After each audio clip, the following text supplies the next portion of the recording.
La sobremesa de la charla descriptiva irreverente está aquí, sin daños a terceros. Plática entre amigos con un toque muy pero muy suyo. Ya empieza Sin Daños a Terceros, con Edel López. Amigos, muy buenas tardes. Hoy estamos ya empezando el segundo mes del año de este 2022 que pasó enero. Ya ni sentimos la cuesta de enero, sinceramente. Y estamos comenzando este segundo programa del año a través de permanencias voluntarias en este su programa Sin Daños a Terceros. Y hoy vamos a platicar de un tema que pues yo creo que ya tiene que ocupar las agendas de todos los medios de comunicación que estemos en el aire. Es un tema que nos tiene que preocupar a todos ya, porque ni siquiera nos vamos a quedar con el paquete nosotros, se lo vamos a dejar a todas las personas de nuestro futuro.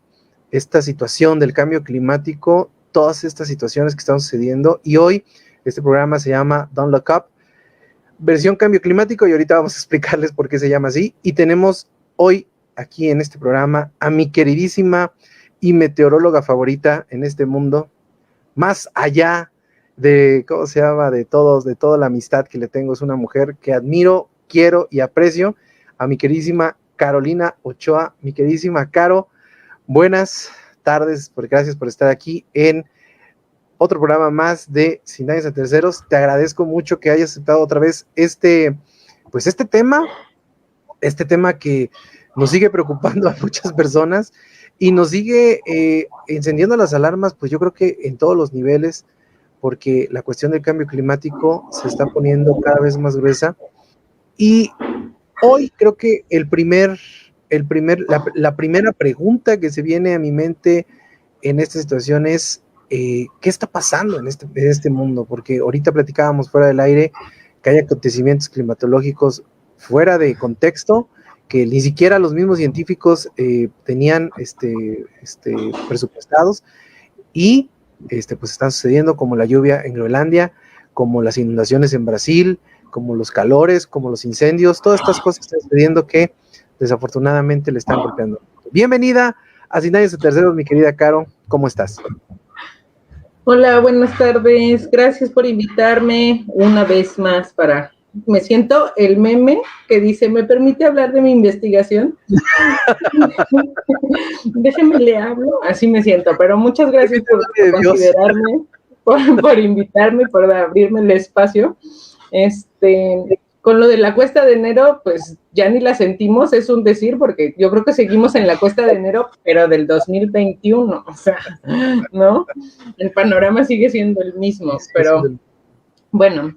Y con respecto a tu pregunta, pues sí, o sea, hay desde hace ya del reporte del Panel Intergubernamental de Cambio Climático del 2013-2014, se hacía la atribución. Ya ves que hemos platicado de que una cosa es detectar que el clima está cambiando y otra cosa es atribuir la causa a la que está cambiando. ¿Por qué está cambiando? Y a echarle la culpa, a descubrir al enemigo, es un proceso que se llama atribución del cambio climático. El proceso de detección de cambio climático quiere decir que hemos visto a lo largo de los datos y con algunas pruebas estadísticas o comprobamientos matemáticos que el clima está cambiando y que presenta ciertas modulaciones.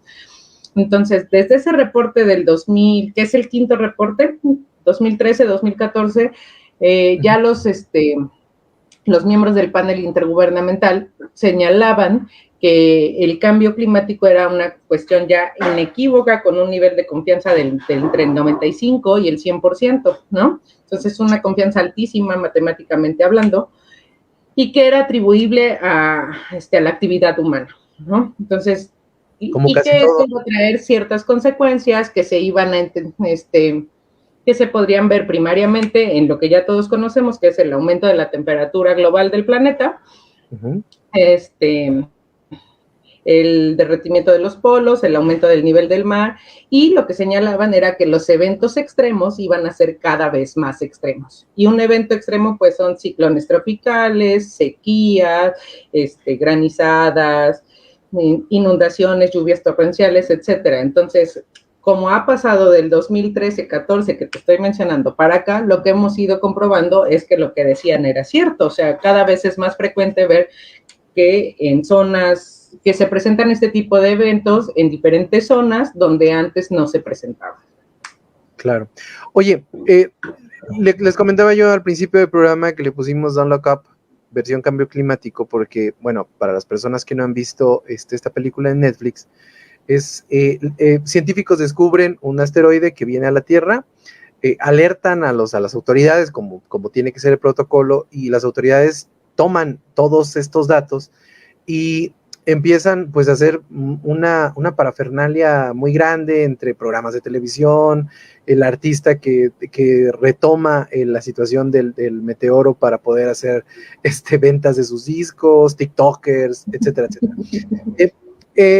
La película es una parodia, creo que perfecta, a todo lo que nos sucede en este mundo, porque nos sucedió, por ejemplo, con el COVID. Cuando inició el COVID, toda la gente, cuando supimos de los primeros casos de COVID en este mundo, lo veíamos muy lejos, decíamos, no, esta está China, no va a llegar, ¿no? Y hacíamos hasta bromas y memes y todo ese tipo de situaciones. Y hoy, ya llevamos 2 años con la rodilla en el piso, y al parecer, pues ya está todo más controlado, pero pues, seguimos con la rodilla en el piso. Nuestra indiferencia nos puso de rodillas.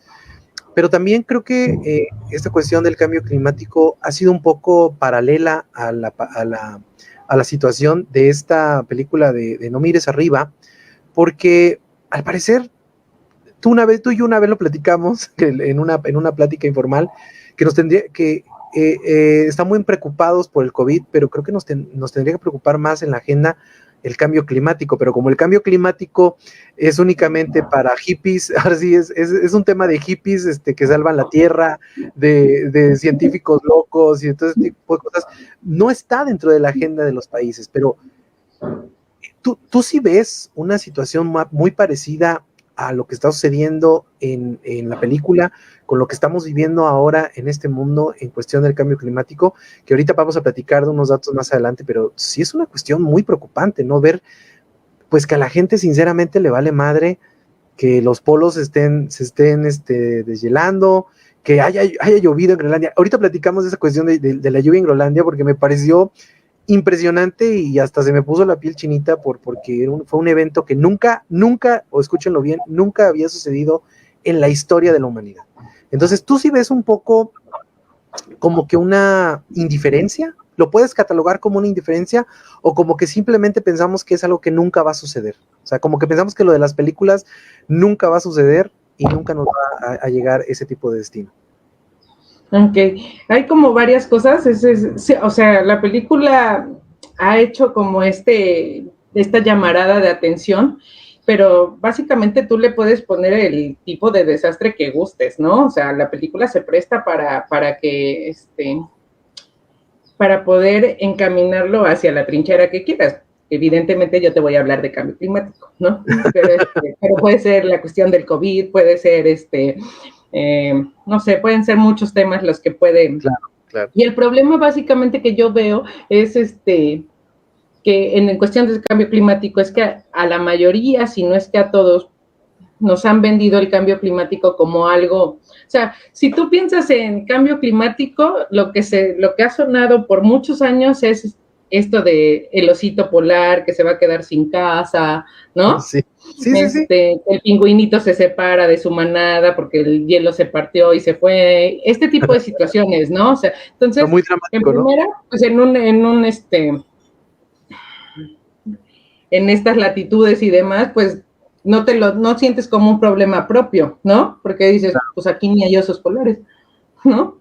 O sea, yo no he visto más que los pingüinos del acuario, entonces no te ves como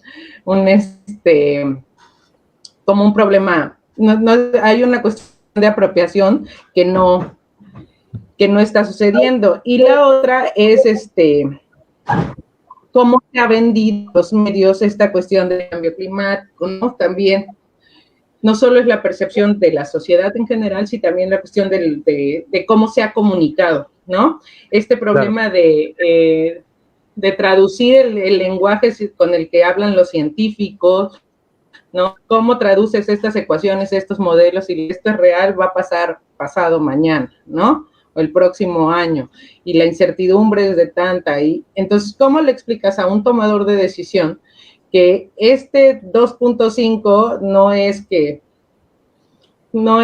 1.5 de grados de temperatura que dicen del calentamiento, ¿no? Del calentamiento global. Entonces todo el mundo dice, pues ayer estábamos a 18 y estamos a 22, ahí están 2 grados y no pasó nada. Claro ejemplo de eso, de esta frase en concreto, pues es lo que dijo Donald Trump, ¿no? Llegando, dijo, aquí estamos, ¿cuál calentamiento global? Y le cayó el vórtice polar, pero bueno, ¿no? Entonces también no lo han vendido como algo muy lejano y como algo muy, la cuestión de la comunicación, cómo desenvolver en lenguajes, comunes, en un lenguaje explícito, bien explicado, qué es lo que está pasando y las repercusiones. Y el tercer problema que yo veo es que es una cuestión que se ha hablado durante mucho tiempo, que si bien está ya resonando en una agenda mediática, en una agenda de los gobiernos, ¿no? Ya está resonando. También a la par, el clima ha ido teniendo estas modulaciones y nosotros nos hemos ido adaptando. Entonces, obviamente, ya tu percepción va cambiando. Entonces, este conjunto de cosas hace que sigas diciendo la mayoría de la gente, a nosotros no nos va a pasar, eso no existe, porque tú ya en tu cotidianidad ya te fuiste acostumbrando, o sea, ya estás acostumbrando a que hoy sale el sol y mañana puede estar lloviendo a menos 3 grados, ¿no? Entonces, este tipo de modulaciones ya pasaron, tú ya te estás apropiando de ellas y entonces ese gran espectro lo pierdes de vista. Oye, pero por ejemplo, esta situación que estamos viviendo aquí, digo, Jalapa siempre ha sido muy berrinchuda en la cuestión del clima, pero por ejemplo, estas situaciones climáticas que estamos viviendo aquí en Jalapa, en donde en enero vivimos unos fríos congelantes y en diciembre calor, también tiene mucho que ver ahorita con lo que estás explicando, ¿no? O sea, estas situaciones en donde el año pasado, leía yo, fue uno de los años más calurosos en la región de Jalapa, ¿no? Entonces, te pones a pensar un poco en la cuestión de que probablemente nos estamos adaptando tanto que, como dices tú, nos está importando poco, pero eso no quiere decir que el problema siga avanzando, o sea, que las situaciones sigan ocurriendo de una forma tan gradual y tan lenta que no nos estamos percatando que nos está cargando el payaso de una forma muy, muy tranquila, ¿no? O sea, porque hoy estamos hablando de temperaturas, por ejemplo, aquí en Jalapa, voy a hablar de local para después hablar en un plano nacional, ¿no? Nacional e internacional. Pero, por ejemplo, en la zona de Jalapa ya vemos temperaturas de más de 36 grados. Eso ya es algo increíblemente impensable. Después vemos fríos muy cruentos en enero, febrero, porque en marzo vuelve a comenzar el calor, en teoría, ¿no? Pero se adelanta la época de lluvias. O sea, es una situación medio complicada que también tiene que ver con muchos fenómenos meteorológicos que afectan a nivel nacional, como son las nevadas, el fenómeno de la niña, el fenómeno del niño, todas estas situaciones barométricas que uno no entiende y dice uno, ay, ya cambió el clima, chingue su madre, ¿no? Pero no entendemos que esto tiene una implicación a gran escala. O sea, estamos jodiendo el clima, estamos pasando de problemas de in situ a problemas muy grandes y no hacemos caso. O sea, nos estamos adaptando tanto que nos estamos jodiendo nosotros mismos. ¿Es cierto o no? Pues básicamente sí, ¿no? Como te decía, nos estamos acostumbrando, regresando al tema de la detección y la atribución, o sea, se ha detectado a gran escala que está pasando es que las estaciones que estaban bien definidas, como primavera, verano, otoño, invierno, están teniendo un desfase en la escala temporal, ¿no? O sea, ya no inicia el 21 de marzo precisamente, ¿no? Sino que empieza por ahí del 30, Entonces, ese desfase en días tiene que ver con un comportamiento de la circulación, de la dinámica de la atmósfera en general, ¿no? O sea, claro. Los océanos se están calentando, entonces hay mayor... Lo mismo pasa con los huracanes, ¿no? O sea, mayor temperatura del océano, pues es una olla de presión perfecta para generar mayores ciclones tropicales, etcétera, etcétera. O sea, es como la receta perfecta del desastre, ¿no? Y como pasa, y muchas de las cosas es que la mayoría, incluida yo, de la gente tenemos esta memoria temporal de a corto plazo, pues como Dory, ¿no? O sea, no te acuerdas cómo te fue el año pasado en la época de lluvias, pues qué te va a importar lo que pase en 10 años, ¿no? Claro. Entonces es un conjunto de situaciones, estamos hablando de usos y costumbres, estamos hablando de esto de manejar los lenguajes técnicos. Por ejemplo, la mayoría de la gente dice ya cambió el clima, cuando lo que cambia es el tiempo, ¿no? Entonces estas definiciones de tiempo, clima, cambio climático, calentamiento global, suele ser muy confuso y las utilizamos indiscriminadamente, ¿no? Entonces te dicen, ¿tú has oído hablar del cambio climático? Sí, ¿y qué sabes? Pues la temperatura, pero pues no nada. La atribuyes a la temperatura de hoy y de mañana, y si te va a afectar para tu cumpleaños y para las vacaciones, no para un esquema más global. Eso es en lo que hay que trabajar. Oye, esta situación que sucedió en Groenlandia, estaba yo leyendo que, y te digo que fue lo que lo platicábamos fuera del aire, a mí me preocupó demasiado porque nunca había sucedido. O sea, la lluvia en Groenlandia fue un evento que literalmente alertó o puso en focos rojos a todos los institutos climatológicos del mundo, porque era algo que nunca había sucedido. O sea, fue tal la concentración según lo que yo entendí, por lo que yo entendí en el artículo que leí, decía que era tal la concentración de agua que se quedó en la atmósfera, que ya no encontró una forma de volverse otra vez hielito y empezó a llover. Y eso hablaba de que el clima ya no era lo suficientemente frío para congelar el agua que caía. Y entonces eso alertó, porque quiere decir, bueno, digo, según lo que yo leí, tú a lo mejor me lo puedes explicar mejor, o a lo mejor no. O a lo mejor no, que la temperatura ya no era tan fría, y que se subió 2 grados o 1 grado la temperatura de allá, y que algo pasó allá barométricamente, que empezó a caer agua. Esto es muy preocupante, digo, el hecho de que ya existan situaciones fuera de contexto que ni siquiera los científicos las tenían. Vaya, yo creo que no había ni un científico en este pinche mundo de tus colegas que haya dicho, hoy va a llover en Groenlandia, ¿no? Y que digan, y todos, sí, güey, va a llover, ¿no? Ja, ja, ja, ¿no? O sea, el vato yo creo que se debe haber sido el apestado de la mesa de científicos, pero llovió. Y entonces fue algo que alertó a todas, absolutamente todas los científicos de este mundo. ¿Cómo se traduce esto, Caro? O sea, porque estas situaciones apocalípticas, entre comillas, vamos a llamarlo así, sin ser fatalistas, pero son preocupantes, ¿no? ¿No lo crees? Pues sí, o sea, y te digo, te comentaba, los eventos extremos cada vez son mayores. Las consecuencias de que el calentamiento se esté presentando, el calentamiento global, este aumento de la temperatura superficial global, tiene repercusiones que en un corto plazo no puedes visualizar, ¿no? Esta situación de que estamos aproximadamente en el 1.3, cuando la meta al 2030 era no pasar del 1.5, entonces creo que vamos por mal camino, ¿no? O sea, la Agenda 2030 es eso, ¿no? Tratar de no sobrepasar, el Acuerdo de París es eso, no pasar el 1.5. Claro. Lo que hemos perdido de vista es que los gases de efecto invernadero, que son los que ocasionan este tipo de este aumento en la temperatura, estos cambios en el clima, tienen un tiempo de vida. ¿Te acuerdas que lo platicábamos en otro programa? Que no es el problema emitir, el problema es cuánto tiempo queda suspendido en la atmósfera. Dióxido de carbono tiene un tiempo de vida aproximado promedio entre 50 y 200 años. Entonces, lo que tú emitas hoy lo van a sufrir tus nietos, ¿no?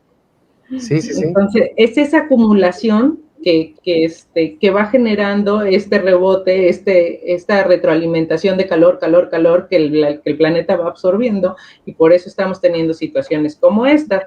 Ahora, también nos lo han vendido como que el cambio climático es casi el apocalipsis y el fin del mundo, y no, o sea, y tenemos películas para dar y regalar, o sea, está La Falla de San Andrés, ¿te acuerdas? El día después de mañana, y así el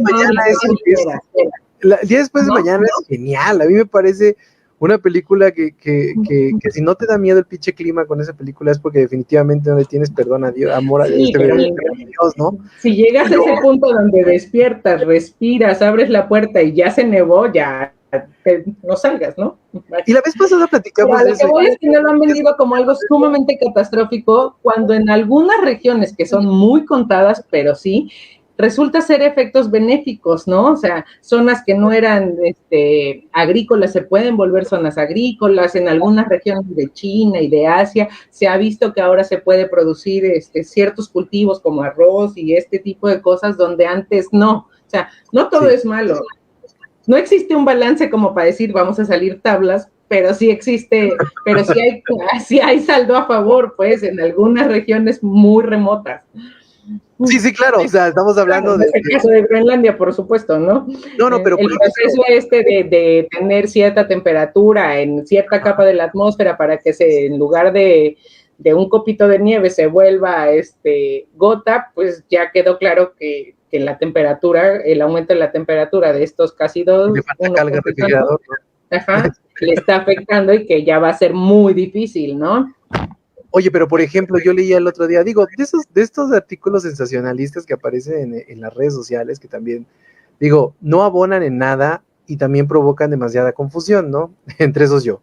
Pero, por ejemplo, a mí sí me pareció bien chistoso. El otro día leía un post de alguien, X, no sé ni quién fue, que decía que adiós Puerto de Veracruz, ¿no? Bueno, para los que no lo sepan, por ejemplo, el puerto de Veracruz está abajo del nivel del mar, o sea, fue una situación que estuvo, era costa y que después pues empezó a crecer y entonces el nivel del mar quedó acá y luego no sé, alguien me explicó una vez eso.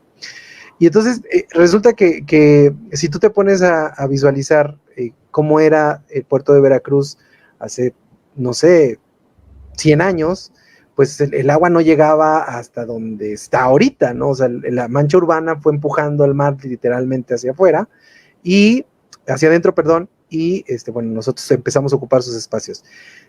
Pero algo sí es cierto, o sea, si llegara a haber un deshielo de apocalíptico, que no creo que suceda, pero, o quién sabe, tu cara no me proporcionó mucha tranquilidad, pero por ejemplo, sí puede llegar a suceder que en esos lugares remotos existan situaciones benéficas, pero también nos puede cargar el payaso a muchísimos países costeros, ¿no? O sea, llámese Puerto de Veracruz, llámese Cancún, llámese Dubái, por ejemplo, que fue algo que crearon ellos para poder hacer ese archipiélago.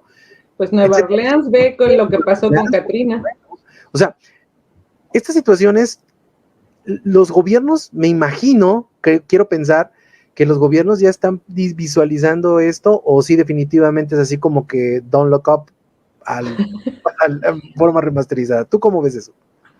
Sí pasa. Del ejemplo más así de inversión en cuestiones de infraestructura y seguridad, lo tiene Estados Unidos, o sea, con esto de Katrina, ¿no? Imagínate, claro. Pones en riesgo todo Manhattan, Nueva Orleans, la Florida es otra, ¿no? Sí. Y yo había visto que tienen una inversión, o que habían, no me acuerdo dónde, eso sí, no, pero que estaban mecanizando las calles, las que están a orilla de playa, por así decirlo, para levantar barreras en caso de que las alertas, para que no entrara el agua a la ciudad. Pero pues imagínate un país de tercermundista como nosotros, pues ¿cuánto, no? Las escolleras van a poner tres costales de cal y de arena, perdón, y se van a llevar 5, ¿no? O sea, así como en Plaza Museo, así. Así igualito. Ajá, ¿no? Pero sí, claro, también es cierto que una cosa es la cuestión climática, pero no va desligada de todos los otros factores. Ahora está muy de boga, muy de moda y hablar de los límites planetarios y toda esta interacción entre ellos, que es lo que generan pues, hasta cierto punto, ¿no? Hay un documental en Netflix que se llama así, Los Límites Planetarios. Son 9, no me acuerdo perfecto de los 9, pero tiene este poder de visualizar cómo si disminuyes uno, digamos, la cuestión de la biodiversidad, qué pasa con la pérdida de especies y el aumento del clima, entonces pues, tienes indirectamente diferentes corredores biológicos, ¿no? Las aves ya no pasan por donde pasaban, las mariposas monarca ya no llegan a donde llegaban, ese tipo de cosas, ¿no? ¿Qué pasa si aumentas la población, pero disminuyes tu inversión en seguridad, en alimentación y este tipo de cosas? Esa interacción de los límites planetarios, pues nos lleva a las situaciones en las que estamos ahorita. O sea, no solo hay que enfocarnos en la cuestión climática, sino en su interacción per se con los demás límites planetarios. Por ejemplo, la cuestión de la sobrepoblación. ¿Qué pasa si, te pongo el espectro, qué pasa si se va a aumentar la población a como vamos, ¿no? Pero ya las zonas agrícolas por la cuestión climática ya no van a tener el mismo rendimiento para producir y alimentar a todos los que estamos aquí. Entonces vamos a tener un problema de seguridad alimentaria muy grueso. Entonces sí nos va a pasar como la película esta viejísima de Viggo Mortensen, donde se matan todos por una Coca-Cola de lata, ¿no? La del camino se llama. O cuando el destino nos alcance, ¿nunca viste esa película? También, entonces vamos a llegar a esa situación porque también tenemos que pensar en esas cosas. O sea, claro, no va a ser un problema de clima, va a ser un problema tan solo de agua. Imagínate la crisis para poder solventar el consumo del abastecimiento de agua de toda la población. Entonces, estamos hablando de que tenemos que pensar en un esquema más global y en un esquema más holístico. O sea, no solo es que el clima esté cambiando y por qué está cambiando, sino qué vamos a hacer y cómo lo vamos a resolver. Pero, como te enseñaba en la grafiquita que publicó hoy la Organización Meteorológica Mundial, se ha venido hablando años sobre el fenómeno, y como bien dices, o sea, los primeros les dije, ay, ¿cómo crees? Esto no va a pasar nunca, ¿no? O sea, mis ojos no van a estar para verlos y ya con eso. Oye, pero por ejemplo, yo leía también el otro día un artículo de una persona de Estados Unidos, un tipo que aseguraba que las personas que se dedican a cuidar el medio ambiente desde sus casas, pues en sí no están ayudando mucho, ¿no? Porque él comentaba de que, o sea, sí, tú levantas tu botella, ¿no? O sea, tu botella de plástico, ¿no? Pero no vas a tener esa botella de plástico 50 años que se tarda en degradar en tu casa, ¿no? O sea, la tienes que llevar a un lugar en donde la procesen y ese lugar de procesamiento hace la contaminación que tú no hiciste, la contaminación 20 veces que tú no hiciste al tirar esa botella, ¿no? O sea, él habla de los ciclos, de vida, de ciertas cosas, pero sobre todo habla de que no recae en nosotros, porque sí nos han vendido, y yo sí, a veces sí me siento así como presionado, así de, güey, no tienes la basura en la calle, ¿no? Pero dices, o sea, sí te sientes así como presionado en el sentido de que los medios, los científicos, no es cierto, ¿no? Los medios nos han bombardeado en la cuestión de que tienes que ayudar desde lo chiquito, pero a gran escala hay muchas empresas que pues no regulan sus desechos, no regulan sus emisiones, no regulan nada. Entonces, en un momento dado lo que podemos hacer es muy poco contra lo que hacen, por ejemplo, empresas como Coca-Cola, que estaba yo leyendo en Estados Unidos, que están teniendo graves problemas porque sí están captando todas las botellas de plástico, pero están creando un chingo de contaminación al momento de procesarlas, ¿no? Entonces, es un desmadre así como que de círculos viciosos medio extraños. Pero aquí la pregunta que yo te quería hacer en este momento es, tú como una incansable, porque eso sí lo tengo que decir al público, y cada vez que alguien me pregunte, yo digo, aquí la chingona es mi amiga Carolina, porque tú eres una incansable promotora de la ciencia y la tecnología, eres una incansable promotora de que los chavos estudien cuestiones científicas, pero ustedes como científicos ¿no se encuentran ya un poco cansados de estos círculos viciosos? O sea, ustedes como científicos no se encuentran ya como que, güey, ya, ¿no? Ya, mira, ¿sabes qué? Hagan lo que quieran, ojalá venga un pinche tsunami mañana y se los cargue la chingada a todos, para que vea que yo tenía razón, ¿no? O sea, ¿cuál es el grado que ustedes tienen como científicos de tolerancia a todas estas cuestiones indiferentes que hay en todo este mundo? Híjole, fíjate que retomando los 10 mandamientos de por qué ser científico de Ruy Pérez Tamayo, Sí, dentro de todo es porque somos personas muy tercas, ¿no? Sí, claro. Entonces, yo no creo que un científico y con un compromiso y una ética en la mayoría de los casos, ¿no? Entonces, sí, por ejemplo, yo te voy a hablar del caso de Veracruz, ¿no? En Veracruz se ha hecho un trabajo extenuante en cuestiones de investigaciones de cambio climático, que sean que con la responsabilidad de, que hablemos de la Universidad Veracruzana, de resumirlo y ponerlo en un lenguaje, ¿no? De lo que hemos venido hablando, y decir, mira, este libro de 500 páginas te lo reduje a 25, diciéndote, esto es gravísimo, esto es de alta prioridad, esto es con una modalidad baja, con una incertidumbre, ¿no? En ese esquema de, si sigues este decálogo, podrías armarla. Y se ha entregado a la agenda política de los gobiernos que han ido entrando, y yo creo que es un buen calzador de escritorio, porque no ha pasado absolutamente nada, ¿no? O sea, se han hecho esfuerzos aislados, o sea, se está trabajando, los esfuerzos son muy aislados, y lo que pasa en el caso de la política es que tú haces un avance, o sea, tú tienes un avance, un acercamiento como científico con el tomador de decisión en la escala que quieras, municipal, estatal, federal, lo que quieras, pero la temporalidad es muy corta. Entonces tú le vas a decir, por ejemplo, yo llego hoy al gobierno municipal y le digo, oiga, Jalapa va a tener problemas de inundaciones y en unos 10 años. Dice, no me toca en mi gestión, ¿no? Entonces hay que buscar otra forma. ¿Te han llegado a decir? ¿Así de plano te han llegado a decir? Pues a mí no, pero sé qué pasa, ¿no? O sea, sí, pero o sea, tú conoces entonces, casos. Y luego viene cambio, vas avanzando y te sientes emocionado, como el nerd que somos en la mayoría, ¿no? Así, entonces, no sé qué.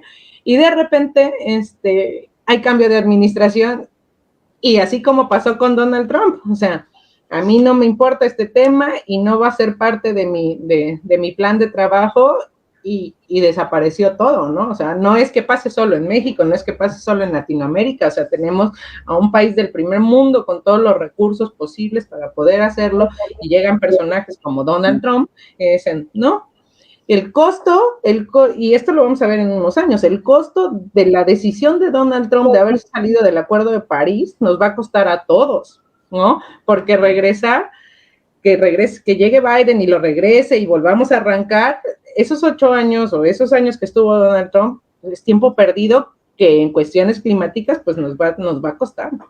O sea, fueron 3 años, creo que 3, no, fueron 4 años que estuvo fuera Estados Unidos del protocolo, ¿no? Sí, del Acuerdo de París, él llegó y dijo no. Y al fin y al cabo no pasó nada. O sea, ni pasó para bien ni para mal. Digo, nada más el güey fue por un berrinche que hizo y se acabó, ¿no? Digo. Pues no pasó nada en términos, no sé cómo lo quieras ver, pero si tú dices, Estados Unidos es uno de los países que más contamina en cuestiones de emisiones de gases de efecto invernadero, que es entre China y y él se sale y dice, yo no voy a cumplir lo que ya prometí, ya había firmado, pues los chinos dicen, pues yo tampoco, y entonces te empieza, ¿no? Pues chinga su madre. No, porque sí, y entonces no es solo la repercusión de que no lo haga, es el ejemplo para los demás, y si ellos, que son los principales contaminantes, como tú dices, el que yo tire la basura en su lugar, a lo mejor no tiene alguna repercusión si los grandes emisores no están haciendo nada. Y la otra, pues lo hace tan tan complicado porque se viene esta parte de, bueno, yo en el país que quieras, ya no quiero decir Estados Unidos, pero el país que quieras, gran productor dice, pues voy a poner mis empresas en otro país. Y entonces, ¿a quién le cobras esas emisiones? ¿Al otro país o al que tiene, o al dueño de la empresa? Entonces también se viene una cuestión económica, política, que lo hace tan complicado. No, pero me refería al que no pasó nada porque, o sea, el vato se pudo haber quedado tranquilamente dentro de los acuerdos de París sin absolutamente, o sea, para su agenda únicamente fue un berrinche de cumplir un punto de campaña, pero el hecho de que se saliera no implicaba una situación en donde, pues no sé, la cohesión que tiene Estados Unidos, porque aunque nos guste o no, Estados Unidos es el que provoca cohesión en muchas cuestiones políticas, socioeconómicas, de guerra, de todas cosas, o sea, son los que mandan y eso no nos tiene por qué molestar, que vaya, se hubieran puesto las pilas otros países, ¿no? Pero a lo que voy es de que, o sea, el vato se pudo haber quedado ahí en los acuerdos de París solamente por seguir una agenda, pero el hecho de que él se haya salido, pues no benefició en nada a la Unión Americana, al contrario, como dices, le perjudicó, porque, por ejemplo, yo leí que muchas empresas que tenían sus fábricas en Estados Unidos, no podían exportar hacia Europa, porque Europa sí tiene muy, muy establecido los protocolos que este producto no puede tener ciertas características de producción porque no lo acepto, ¿no? Entonces ahí vino una cuestión económica. No sé, vaya, una decisión puede crear 20,000 estupideces, ¿no? Pero lo que voy es de que este tipo de berrinches, pues nos están dando al traste a todos, evidentemente, ¿no? Claro, porque, Donald Trump es Meryl Streep en la película. Exacto, sí, o sea... Sí, es el claro ejemplo. A mí me parece muy interesante la posición de esa película, porque es bien chistoso cómo la desesperación de Leonardo DiCaprio se me hace fascinante. O sea, el tipo está impresionado de ver cómo a todo mundo le vale madre, ¿no? La chica esta que quiere, y en cierta forma él también se convierte pues como en una especie como de patiño del sistema, ¿no? Así de la cara bonita, vamos a ponerlo aquí, vamos a ponerlo allá, vamos a ponerlo acá. Pero él puede ser Gatell. Exacto, puede ser Gatell, ¿no? Pero a lo que voy es de que es increíble esta forma en cómo el director, no me acuerdo ahorita cómo se llama el director, pero retrató a la perfección lo que vivimos todos en este mundo, pues seamos científicos, seamos personas, como en mi caso, por ejemplo, que a mí yo te lo he platicado contigo en muchas ocasiones, yo subo un meme castrando a alguien y tiene 20,000 reacciones, y subo una foto de un desaparecido y tiene 3 reacciones, ¿no? Sí. O sea, la poca empatía que tenemos hacia nuestro entorno nos está poniendo en el lugar en el que estamos, ¿no? Creo yo que es muy impresionante cómo retrató el director esa situación en la película. Y no pierdas de vista uno de los factores principales de la película, que es la importancia de los medios de comunicación, ¿no? Sin duda. El peso que tiene en la cuestión de apropiación o no de la sociedad en general, del tema que quieras. Sí, sin duda. O sea, los medios somos, siempre lo he dicho, sea un medio pequeño, sea un medio grande, los que estamos detrás del micrófono tenemos una gran responsabilidad de entregarle a la gente los datos necesarios para que tomen las decisiones que ellos crean correctas. Pero sí me parece muy preocupante lo que sucede con el cambio climático. Por ejemplo, la imagen que me pasaste, que digo, no la pude yo bajar no la pude bajar a la transmisión, pero a ver si se ve ahí. Creo que no se va a ver. O sea, sí, lo sí azul, se ve. ¿sí se ve? Sí, sí. Lo azul es en la primera... Son temperaturas promedio, ¿no? O sea, mediciones. Las mediciones de la primera conferencia de cambio climático en 1979, lo azul, ¿sí? Y lo rojo es ahorita en los acuerdos de París en el 2000, ahorita te digo. 15, ese fue 2015 y ya de ahí para como en el 2019, o sea, y aún teniendo gráficas de ese tipo donde el calentamiento es evidente, existe gente como Donald Trump que dice que no. ¿No? Oye, Caro, y ahora volvemos a platicar acerca de lo mismo. ¿Cuáles son? Bueno, no sé si hablar de pronóstico sea muy aventurado, pero por ejemplo, a la comunidad científica, ¿cuáles son los focos rojos que ahorita ustedes están visualizando como esto puede ser una situación que puede salirse de control, llámese huracanes, llámese tormentas tropicales, llámese nevadas, llámese, etcétera, etcétera? ¿Cuáles son ustedes, como científicos, lo que creen que probablemente pueda, pues, ponernos un poco más complicados de lo que estamos en este momento? Híjole, pues ya te los mencionaba en un principio, los eventos extremos creo que es el principal foco rojo, ¿no? O sea, por ejemplo, un tifón, que es un huracán en otra latitud, ¿no? O sea, los asiáticos les llaman tifones, a ellos les pasa y tienen el poder adquisitivo y son tan resilientes que se pueden poner de pie en 2 semanas, ¿no? O sea, un bache en la carretera, ese tipo de situaciones, un país tercermundista como nosotros, seguimos trabajando en los eventos del terremoto del 2017, 2018, ¿no? O sea, sí, claro. Pues no tenemos esa capacidad de resiliencia ni económico de lo que tienen otros países. Entonces, te digo, es un círculo vicioso que hay que ir alimentando de diferentes engranajes, ¿no? Por ejemplo, que está dicho que va a haber más ciclones, que es probable que sean más frecuentes, más intensos o que duren más, ¿no? Que puedan venir como ha pasado en los últimos años, uno tras otro, que apenas va saliendo de uno y ya viene atrás el otro, ¿no? Entonces, sí. Imagínate, si no nos podemos, si nos toma a nosotros un tiempo volver a llegar al estado inicial antes de que pasó el desastre, ahora uno tras otro, pues no estamos adaptados. Ahora, otra cosa es, ¿qué va a pasar si, por ejemplo, el estado de Veracruz, que es un estado con 800 kilómetros de costa, ¿qué va a pasar con toda esa costa si el aumento del nivel del mar llega, ¿no? Como está pronosticado, como está estimado que va a pasar. Hay un estudio de la UNAM bien interesante que si lo encuentro te lo comparto, donde dicen que casi medio Veracruz de la costa va a desaparecer por el aumento del nivel del mar en 2100, ¿no? Entonces, ¿qué vas a hacer? ¿A dónde vas a pasar a toda esa gente? Claro. ¿Qué va a pasar con toda esa gente? Exacto. ¿No? La zona económica, ¿no? ¿Dónde la vas a mudar? Pero más allá de toda la zona turística y la riqueza económica y biodiversa que tiene esa franja, está Laguna Verde. Entonces, ¿y para dónde corremos? Pues si nada más hay una carretera que no sabemos si se va, ¿no? Pues nadamos, va a haber un chingo de agua. No, pues ya ahí salimos como el pez de los Simpsons de 3 ojos. O sea, pero a ver, espérate.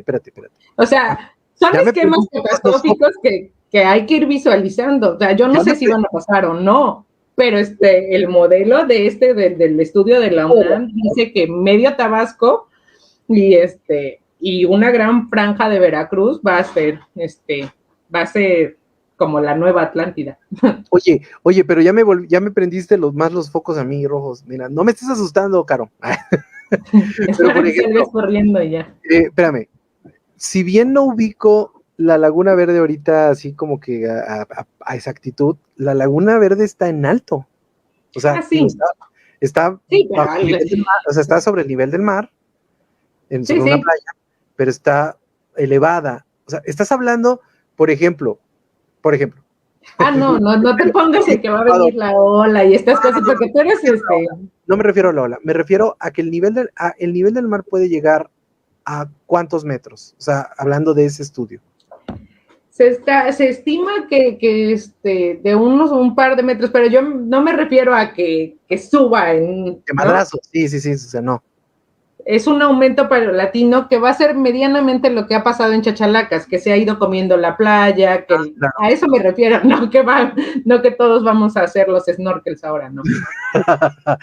pero lo que voy es de que, por ejemplo, o sea, ese aumento gradual de agua pues en un momento dado, como dices tú, va a afectar económicamente, porque bueno, Chachalacas le ha pagado a los, por ejemplo, a los palaperos, a las personas que tenían sus palapas pegadas a la playa, pues les ha pegado muchísimo, ¿no? Porque pues ha habido en esa cuestión económica, pero también el que tenía su casita, que Exacto. ya ahora la erosión que ha tenido ese pequeño avance del nivel del mar, ahora ya le genera, por ejemplo, inundaciones si pasa un ciclón, ¿no? Claro, ya le llega el agua, ya se inunda, ya la erosión, lo que hablábamos de los límites planetarios, esta destrucción de los manglares son barreras naturales que ya se, ¿no? Sí, que sí, podrían haber frenado en algún momento ese tipo de situaciones y que pues ahorita ya no.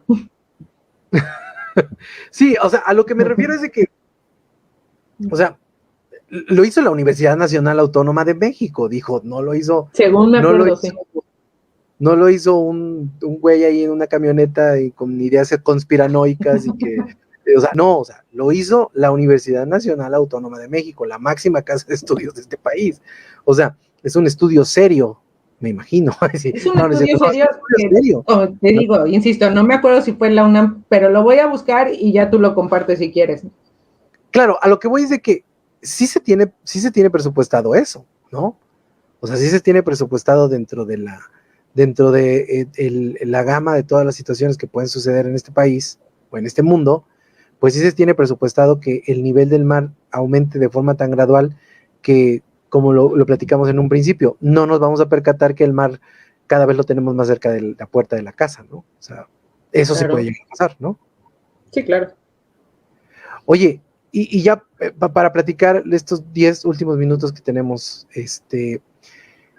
aquí en México tenemos una situación grave. Creo que todas las veces que has estado en el programa lo hemos platicado acerca del presupuesto para las cuestiones de investigación científica y las cuestiones de todas estas cuestiones de presupuesto y asignación de presupuestos para la investigación científica. ¿Se ha arreglado algo? ¿Ha habido algún avance? Porque el presidente de la República dijo por ahí de septiembre que ninguna situación de investigación científica iba a cambiar, pero al parecer no ha sucedido. En tu ámbito de control, ¿ha sucedido? O sea, ¿sí ha cambiado o sigue igual? Hijo, ¿tú recuerdas lo que pasó con el CIDE? Sí, claro. Ah, bueno, pues casi está pasando lo mismo con el INTA, que es el Instituto el Instituto Mexicano de Tecnología del Agua. Ajá. Que en teoría, no te quiero decir mentiras, pero estaba la especulación de que lo iban a desaparecer para que formara parte de Conagua.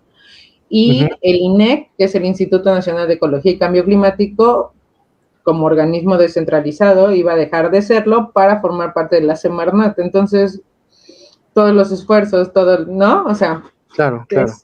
No sé a ciencia cierta cómo se esté manejando esto pero a mí me parece un poco lamentable, ¿no? Porque a final de cuentas, el INEC ha tenido, es el organismo, ¿no? O sea, que se encarga de la política climática en México y entonces, ¿qué va a pasar primeramente con toda esa gente? ¿Qué va a pasar con todos los esfuerzos y con todo el trabajo? ¿A quién nos vamos a dirigir? ¿Se va a limitar, ese presupuesto se va a sumar a la Semarnat o va a pasar como los 19 fondos que nadie sabe dónde están, del Fonden, el Popreden, etcétera, ¿no? Entonces... Y que ya pedí al INAI, ya pedí al Instituto Nacional de Acceso a la Información, ya pedí, pues a dónde fueron esos recursos y que me pusieron ahí una leyenda de que no me lo pueden dar porque es de seguridad nacional. Vaya, así te lo pongo. Pues es por eso, porque es un fondo de desastres, por eso no te lo pueden dar. Eso sí es seguridad nacional. Ay, adelgazamiento. Sí, o sea, sí, también pides demasiado. No, pero a lo que me refiero es de que, o sea, sí es preocupante porque sí hay muchísimos proyectos parados, ¿no? O sea, sí. Bueno, en México ahorita en CONACYT está el año pasado y el anterior, se habla de proyectos nacionales estratégicos, los conocidos PRONACES, ¿no? Y dentro de PRONACES el cambio climático es uno de los ejes centrales, entonces sí está abordado, no sé qué tan fácil o difícil sea la asignación de los recursos, pero se está considerado. De hecho, es casi prioritario que tú vincules tus investigaciones a un proyecto nacional, ¿no? De estos estratégicos. Entonces hablamos de energías renovables, hablamos de cambio climático, hablamos de seguridad alimentaria, la cuestión del agua, hay varios. Entonces sí, transición energética y todas estas cosas sí están consideradas así como en la gran pantalla, la asignación de los recursos y cómo se haya gestionado, porque justo en esto, cuando se lanzaron los PRONACES y pues vino esta situación del COVID y y entonces ya, pues cada quien en su casa, pues ya, ahí sí no sé, pero sí, o sea, sí están considerados. Lo que sí hay que decir es que en la agenda en esos primeros, ¿te acuerdas de cuando llegó López Obrador con su bosquejo de trabajo de las 100 acciones y estas cosas? Sí, claro, esos no tenían una sola que tuviera que ver con cambio climático. Ni una. No, bueno, pues estás hablando de un presidente que está y va a apostar, porque la reforma eléctrica va a pasar y va a apostar por la situación de la quema del carbón, va a eliminar las energías limpias. Es obvio y es evidente que es un tipo que no tiene absolutamente ninguna idea, vaya, ni siquiera de saber qué es el cambio climático, sinceramente, y ni le ha de interesar. Y en segunda, yo creo que ni siquiera lo ha masticado, vaya, ni siquiera en el desayuno de la mañana. Es muy lamentable porque muchos proyectos sustentables se han quedado sobre el escritorio porque pues el señor simplemente no cree en eso y ahí se van a quedar, ¿no? O sea, Iberdrola, por ejemplo, no se me hace la mejor empresa del mundo, no se me hace así como que, ay, wow, es la empresa más sana del mundo, pero sus proyectos de parques eólicos son bastante interesantes. Y en México hay, tú bien lo sabes, digo, no te lo voy a contar a ti, tú eres la que más sabes de eso, hay muchísimo campo para poder crear estos parques eólicos, pero el señor dice que no, entonces, quién sabe. No, y algunos que son de inversión extranjera, es decir, la gente de otros países viene y monta y genera recursos para ellos y no para nosotros, con recursos naturales de nosotros, ¿no? Sí, claro. O sea, eso es lo que es más triste. Oye, Caro, y ya creo que siempre nos quedamos con más temas en este tipo de programas, pero... Qué bueno, para que me sigas invitando. Claro. Oye, y ¿cuáles son tus proyectos? Sé que tienes, me contaste hace unas semanas que estabas siendo productora de un programa de radio. De radio. De radio para Radio Más. Para Radio Más. Esa es una colaboración que hicimos desde el programa de estudios de cambio climático de la UB, desde el PQ, junto con Radio Más. Es la segunda temporada de un programa radiofónico que intenta la cultura ambiental, ecológica, que se llama Planeta 2030. Donde tratamos de visualizar al cambio climático en general desde diferentes sectores: agua, agricultura, bosques, ¿no? Y tenemos invitados expertos en todos, entrevistas, tenemos recomendaciones de cine, cápsulas, sondeos, trabajando en el tema específico. Cada uno de los episodios es un tema específico abordado, ¿no? Entonces está muy interesante, a mí me gusta mucho, está divertido, o sea, tengo que aceptar que es como mi inclusión a los medios de comunicación. Muy bien. Sale los lunes a las 12 del día por el 107.7 de FM, es la segunda temporada y estamos colgados en Spotify por quien nos quiera oír en la primera y en la segunda temporada. Qué genial, Caro, la verdad me da muchísimo gusto. Yo lo digo fuera del aire y lo vuelvo a repetir, lo repetí a la mitad del programa, pero lo vuelvo a repetir, eres una incansable, eres una mujer incansable promotora. Bueno, no creas, sí me canso, ¿no? No, pero eres una incansable promotora de la ciencia y la tecnología, algo que yo te admiro y te respeto, más allá de nuestra amistad, de los años que tenemos de amigos, pero siempre he dicho que eres una mujer profesional y siempre he dicho que eres una mujer que se dedica a chambearle a lo que más le gusta, que es la ciencia y la tecnología, y qué mejor vaya, yo estoy casi seguro que si te ponen un pinche proyecto te ponen un pinche proyecto de ir a reforestar el cofre de Perote en 3 días, te lo avientas porque eres tan loca que así eres, pero me da muchísimo gusto tener amigos como tú que saben tanto de este tema y que pues siguen apostando por la educación en un país que duele mucho decirlo, pero de educado no tiene nada, ¿no? Entonces, es complicado, sé que yo te entiendo muchísimo por lo que pasas, pero la esperanza creo que es lo que muere al último, ¿no? A eso es a lo que nos tenemos que aferrar, ¿no? Sí, te agradezco todas tus palabras, sabes que el cariño es recíproco, que los 200 años de amistad también, pero sí, o sea, tú también eres un promotor de la discusión y eso está padre porque faltan este tipo de espacios, ¿no? O sea, hay que abrir temas de los que nadie quiere hablar y ponerlos, o sea, hay que trabajar. Parte del trabajo científico que hasta ahora, que muy recientemente CONACYT está reconociendo es la divulgación. O sea, no sirve de nada, como siempre se dice, conocimiento no compartido. ¿Qué? ¿No? ¿De qué te sirve saber mucho si no lo puedes compartir con la gente, ¿no? Claro. Entonces, parte de la responsabilidad de un científico es eso, tenemos que compartir y tenemos que hacerlo y aprender a hacerlo, o sea, no es solo vengan y hablen mi lenguaje, es que yo tengo que aprender a hablar el de todos, o sea, he tenido pláticas de cambio climático con niños, de pláticas de cambio climático con agricultores, etc., o sea, y en todos ese es un problema de comunicación de la ciencia. Gracias a Dios, CONACYT está reconociendo la divulgación y la comunicación de la ciencia y eso nos ha abierto más espacios y ya no pareces el loquito de déjame contarte, ¿no? Sí. ¿Quiere que le hable un poco de Dios, por favor? Por favor.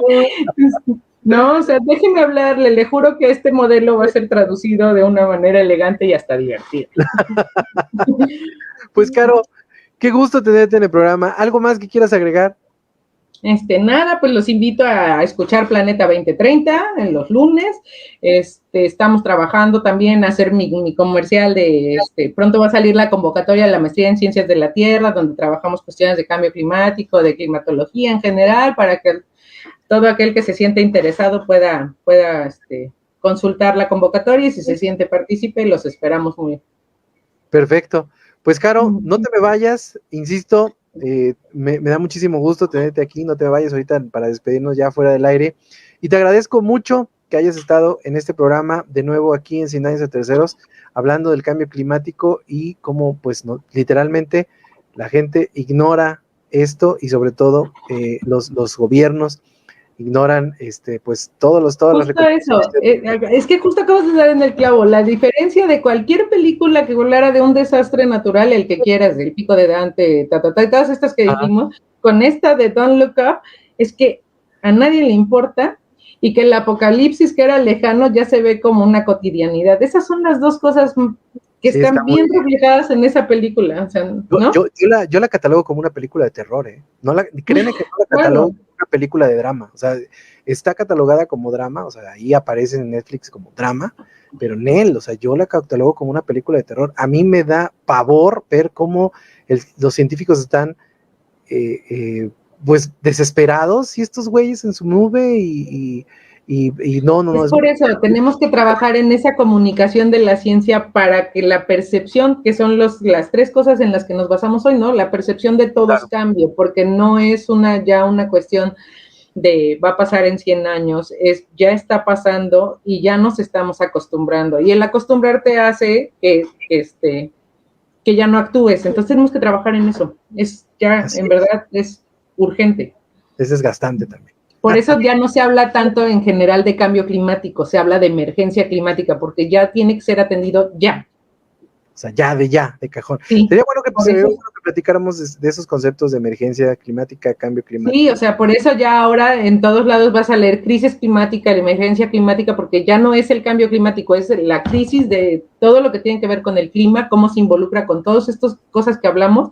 Entonces se habla de crisis climática o de emergencia climática, ya no de cambio climático. Perfecto, pues vamos a hablar de ese tema en otro programa. Ya te dije que vas a estar aquí por lo menos una vez al mes. Yo con todo gusto. Perfecto, Caro, no te me vayas, te agradezco mucho que estés en este programa. Te agradezco mucho que estés aquí y que nos sigas pues, ayudando a entender un poco más estas cuestiones del clima. Te agradezco mucho. Yo te agradezco más y a todos los que nos han escuchado, gracias por aguantarnos. Y nos vemos el día de mañana con mi querido Doug Livares en el programa Sin Nombre. El jueves nos vemos, no, el jueves no, el viernes nos vemos en la resumida de Sin Daños a Terceros y el sábado con mi querido Oscar Buches, Descabellados por el Cine. Mi nombre es Ede López, nos vemos la próxima semana en un nuevo programa de Sin Daños a Terceros. Hasta la próxima.